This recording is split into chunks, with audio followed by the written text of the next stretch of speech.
নমস্কাৰ আজি আন এটি নতুন ভিডিঅ'লৈ আপোনালোকৰ মাজলৈ আহিছোঁ। আজি দেখুৱাম আপোনালোকক কাঁহৰ কাঁহীৰ ওজন। এইখন যে দেখুৱাইছোঁ এইখন এখন অৰিজিনেল হাতে তৈয়াৰ কৰা কাঁহৰ কাঁহী হয় আৰু এইখনৰ ওজন কিমান আছে মই আপোনালোকক দেখুৱাম। চাওকচোন, কাঁহী আৰু বাতি ইয়াৰ ওজন আছে 890 গ্ৰাম আছে আৰু কাঁহীখন বহল আছে 10.5 ইঞ্চি আৰু বাতিটো আছে 5 ইঞ্চি।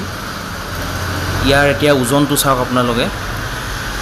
কাঁহীখনৰ 602 গ্ৰাম আছে আৰু টোটেল মিলি পেলাই 880 গ্ৰাম হৈছে। আৰু এইখনো 10.5 ইঞ্চিয়ে আছে, টোটেল 780 গ্ৰাম আছে, অকণমান কম ৱেইট আছে আৰু সেইমতেই দামটো হ'ব। আকৌ এযোৰ মই আপোনালোকক দেখুৱাইছোঁ, এইবাৰ লৈছোঁ 11.5 ইঞ্চিৰ এখন কাঁহী আৰু লগত বাতি এটা। বাতিটো 5 ইঞ্চিৰ অকণমান বেছি আছে, অকণমান ডাঙৰ চাইজ হয়। কাঁহীখনৰ ওজন আছে 720 গ্ৰাম আৰু বাতিয়ে সৈতে আছে 1 কেজি 215 গ্ৰাম। কাঁহী বাতিযোৰৰ দামটো নিৰ্ধাৰণ হ'ব ওজনৰ ওপৰত, গতিকে আপোনালোকে ওজনটো সেইকাৰণে আপোনালোকক দেখুৱাই দিছোঁ। আৰু এইখন হৈছে চৰচ কাঁহী আৰু বাতি। চৰচ কাঁহী বাতিৰ ওজন কিমান থাকে আপোনালোকে ভালদৰে চাই ল'ব। 1 কেজি 470 গ্ৰাম আছে কাঁহীয়ে বাতিয়ে।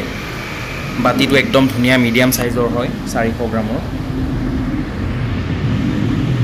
আৰু এয়া হৈছে চৰচ কাঁহী, 12 ইঞ্চি আছে। কাঁহীখনৰ ওজন আছে 1 কেজি 60 গ্ৰাম আৰু কাঁহীয়ে বাতি আছে 1 কেজি 470 গ্ৰাম। আৰু এইবাৰ দেখুৱাইছোঁ এটা ঘটি, অকণমান ডাঙৰ চাইজৰ ঘটি হয় এইটো।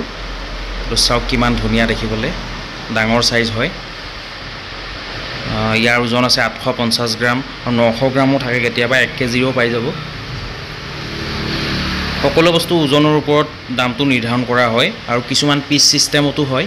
মই আপোনালোকক আজি ওজনত যিখিনি হয় সেইখিনি দেখুৱাই দিছোঁ। আৰু এইটো অকণমান মিডিয়াম চাইজৰ ঘটি, 740 গ্ৰাম আছে। আৰু এয়া হৈছে বানবাতি, 3টা চাইজৰ দেখুৱাইছোঁ আপোনালোকক, এটা সৰু চাইজ, এটা মিডিয়াম চাইজ আৰু এটা ডাঙৰ চাইজ। এতিয়া ইয়াৰ ওজন কিমান আছে মই আপোনালোকক দেখুৱাম। প্ৰথমতে ডাঙৰটোৰ ওজন চাওকচোন, চৰচ বানবাতি। এইটো 508 গ্ৰাম আছে, 500 গ্ৰাম ধৰক আৰু সাধাৰণতে 500 গ্ৰামৰ হয় এইটো। একদম ধুনীয়া কোৱালিটি হয়।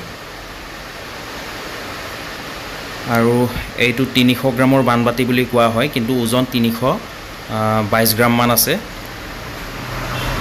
হাতে তৈয়াৰ কৰা হয়, একদম অৰিজিনেল হয়।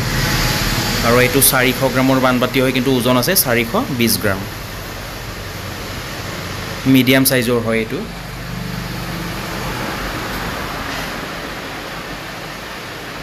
ডাঙৰ চাইজৰ বানবাতিটো মই আপোনালোকক ভালদৰে দেখুৱাই দিছোঁ, চাওক। ইয়াৰ ছাইডটো ডাঠ আছে বহুত, দেখিবলৈ বহুত ধুনীয়া হয়। যদি ভিডিঅ'টো ভাল লাগিছে অনুগ্ৰহ কৰি এটা লাইক কৰিব, শ্বেয়াৰ কৰি দিব আৰু চেনেলটো ছাবস্ক্ৰাইব কৰি দিব। ধন্যবাদ।